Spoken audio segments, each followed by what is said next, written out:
यहाँ वास्तव में यार वो उसको कई दिन परेशान हो गए थे। कैंप का तो एक सीधा शब्द में मैं बता देता हूँ, अगर कोई आदमी कार्यालय के चक्कर काट रहा है, 5 बार 10 बार काट चुका और उसका काम नहीं हुआ,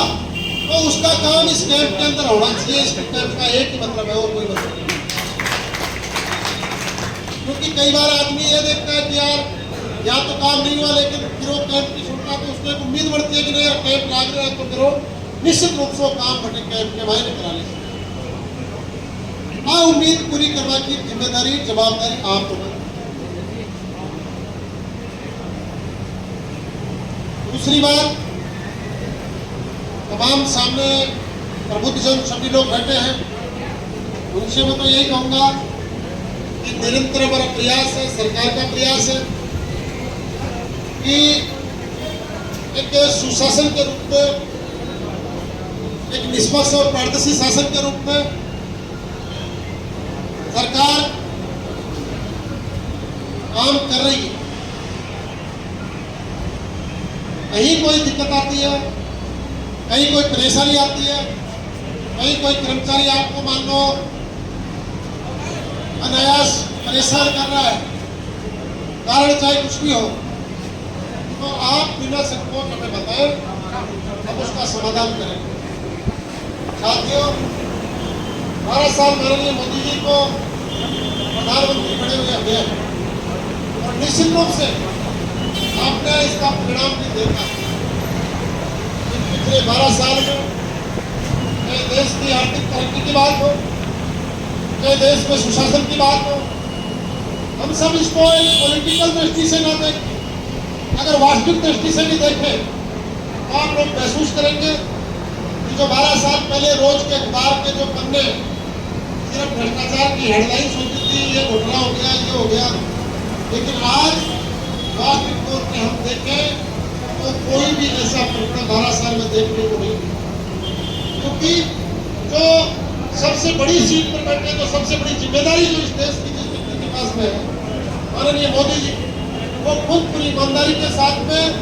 जो उन्होंने लक्ष्य लिया, उनको भी पता है कि आज मैं हूं और कल मैं नहीं रहूंगा, उनको पता है इस बात, लेकिन वो इस बात को लेकर कि 2047 में जब आजादी के 100 साल पूरे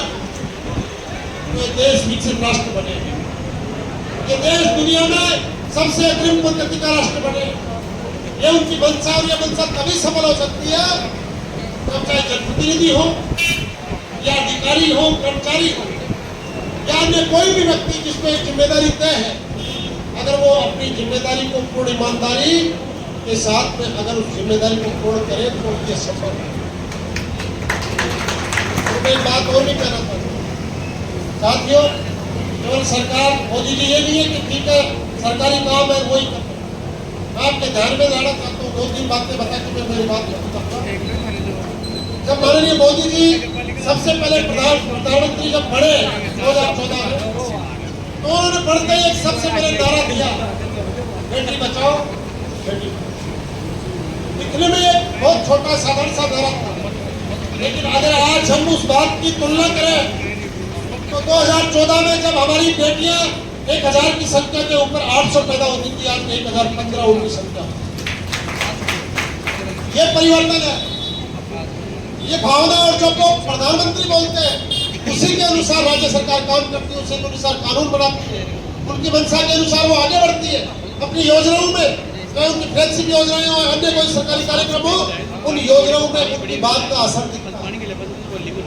और ये जनभावनाओं में भी ये बात बड़ी कि हाँ बेटी और बेटे में कोई फर्क नहीं है, तो आप इसका एक बहुत अच्छा रिजल्ट आप। मैं दूसरी बात और कहना चाहता हूँ, उन्होंने एक नारा और दिया, स्वच्छ भारत स्वच्छ भारत, और केवल उस नारे तक सीमित नहीं रखा। आप सब लोग जानते हैं, हम सब भी जानते हैं कि 2014 से पहले गाँव के अंदर जो शौचालय की बात हो, इस प्रकार से हमारी माता बहनों को शर्मिंदा होना पड़ता था। सुबह सवेरे जब वो नित्य क्रम में जाती थी, तो माननीय मोदी जी ने उस पीड़ा को, उस भावना को समझा। उन्होंने देखा कि सबसे पहले कोई काम हो तो ये होना चाहिए, और उन्होंने हर घर में शौचालय निर्माण की योजना लाए। इतनी में ये बात छोटी लगती है, इतनी बहुत उन्होंने इस बात को महसूस किया कि आज पर्यावरण की क्या स्थिति है, तो उन्होंने नारा दिया कि एक पेड़ अपनी मां के नाम से अभियान उन्होंने दिया। अभियान को नाम भी मां का इसलिए दिया कि हम लोग पेड़ तो